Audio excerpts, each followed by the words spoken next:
আমরা সুফিদের দৃষ্টিতে হলো ইশকে ইলাহি।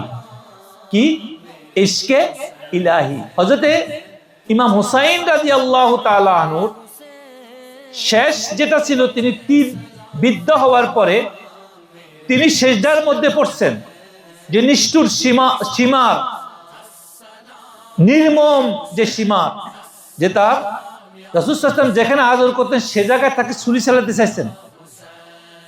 ওই সেজদার মধ্যে যদি ইমাম হুসাইন রাদিয়াল্লাহু তাআলা আনহু আল্লাহর কাছে বলতেছেন, হে আল্লাহ, তুমি যদি এভাবে সন্তুষ্ট থাকো আমিও সন্তুষ্ট। কে বলতেছে? ইমাম হুসাইন আল্লাহ, তুমি এভাবে যদি সন্তুষ্ট আমিও তোমার উপরে সন্তুষ্ট। তোমার উপর সন্তুষ্ট অবস্থা না করে আমাকে যাওয়ার জন্য তৌফিক দান করো। এই দোয়া করতেছিলেন। আহলে সুন্নাত ওয়াল জামাতের সমস্ত ভালো ভালো কিতাবের মধ্যে বুজুর্গরা এভাবে লিখছেন। এই মুহররম মাস তাদের জন্য, খাস করে আহলে বায়াত প্রেমিক যারা, রাসূলুল্লাহ সাল্লাল্লাহু আলাইহি ওয়াসাল্লামের পরিবারের পাগল যারা, তারা আহলে বায়াত হলো রাসূলুল্লাহ সাল্লাল্লাহু আলাইহি ওয়াসাল্লাম পরিবার। বায়াত মানে রাহল মানে তার ঘরের মেম্বার যারা। তো রাসূলুল্লাহ সাল্লাল্লাহু আলাইহি ওয়াসাল্লামের পরিবারের প্রেমিক যারা, কোনো উম্মত থাকতে পারে না রাসূলের পরিবারের প্রেমিক ছাড়া। কিন্তু আজকে সমাজে অনেক লোক আছে যারা, এই জন্য প্রশ্ন করছে এক ভাই, এটা কি শুধু সুফিরাই করে না অন্যরাও করে? অন্যরাও বলে, কিন্তু তারা আবার যার নির্দেশে ওবায়দুল্লাহ বিন জিহাদ, যে এজিদের নির্দেশে এই ঘটনা ঘটেছে, তাকে কিন্তু আবার তারা রহমতুল্লাহ আলাইহি বলে। আস্তাগফিরুল্লাহ। এই জন্য আমাদেরকে বুঝতে হবে, ওই সমস্ত ভাইরা যারা এই সমস্ত নলেজ বিভিন্ন কিতাব পড়ে রাখেন, আহলে সুন্নাত ওয়াল জামাতের আমরা বিশ্বাস করি এজিদ ছিল একজন ফাসেক।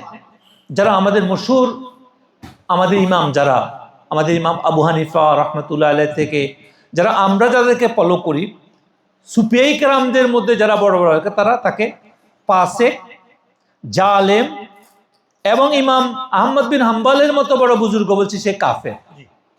ঠিক আছে?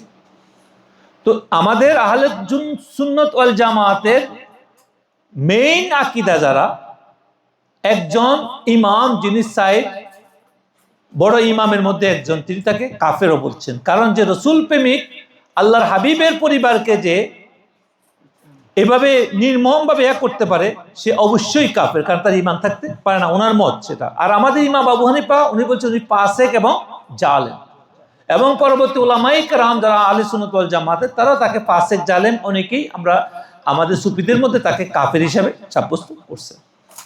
বাস তাদের মতে আমাদের জন্য কি মাথা তাজ। এটা নিয়ে আর কোনো বাড়াবাড়ি ইয়াতে যাওয়ার দরকার, কিন্তু এখান থেকে শিখতে হবে আমাদেরকে।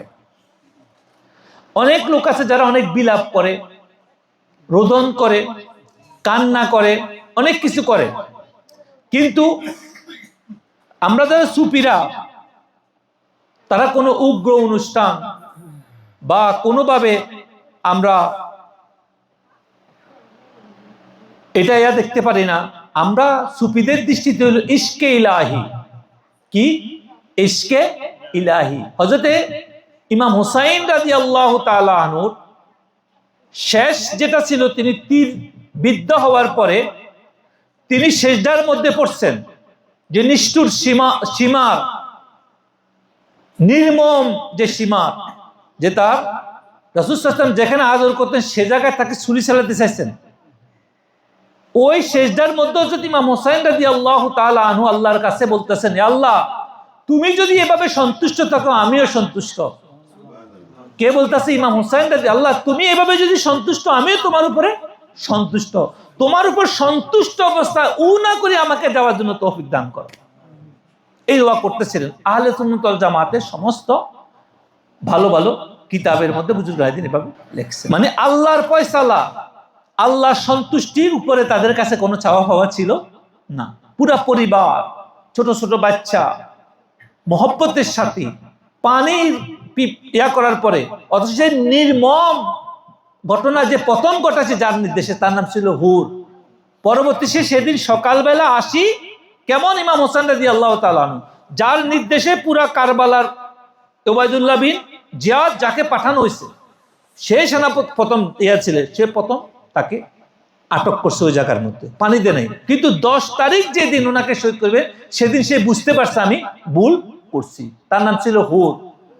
সে যখন আসছে ইমাম হোসেন রাদিয়াল্লাহু তাআলা ক্ষমাছে, তাকে বুকে ধরি, তাকে তিনি ইমাম হোসেন মাফ করে দিয়েছে। সে পরবর্তী তওবা করছে, তওবা করে ফিরে আসছেন ইমাম হোসেনের দলে, সেখানে শহীদ হয়েছে সে। দেখেন কেমন কেমন ভাবে উনি, ওনার মধ্যে কোন রকমের রাসূলের প্রেমিক, রাসূলের পরিবারের মেম্বাররা কেমন দয়াল ছিল, নির্মম নিষ্ঠুর। যখন সে আল্লাহর দরবারে ক্ষমা চাইতে আসছে, নিজের সাথে সাথে ক্ষমা করে তাকে বুকে নিছে। আজকে কারবালার ঘটনা আমরা শুধু একভাবে নিই, সেটাকে আমাদেরকে অন্যভাবে দেখতে হবে। আমরা কোনোদিনও এই যে তাদের গ্রুপকে কোনোদিনও আমরা, যারা কোনোভাবে অন্যায়ভাবে তাদের কাছকে সাপোর্ট করে, তার মানে কি বর্তমান সময়ে আমাদের এখান থেকে শিখতে হবে। যারা আমরা আজকে ইউকেতে আছি, ইউরোপে আছি, তাদের জন্য, আমাদের জন্য আধুনিক সমাজে যারা এখানে আমাদের বড়, আমাদের মা বোনেরা, আপনাদের সন্তানেরা বড় হইতেছে, আমাদের সন্তানেরা, আপনারা যারা এখানে আছেন, সেখানে আমাদেরকে শিখতে হবে। এই কারবালার ঘটনা শুধু বিলাপ আর বছরে একবার আসবে, সেটা আমরা সারিয়ে দিব, সেটা নয়।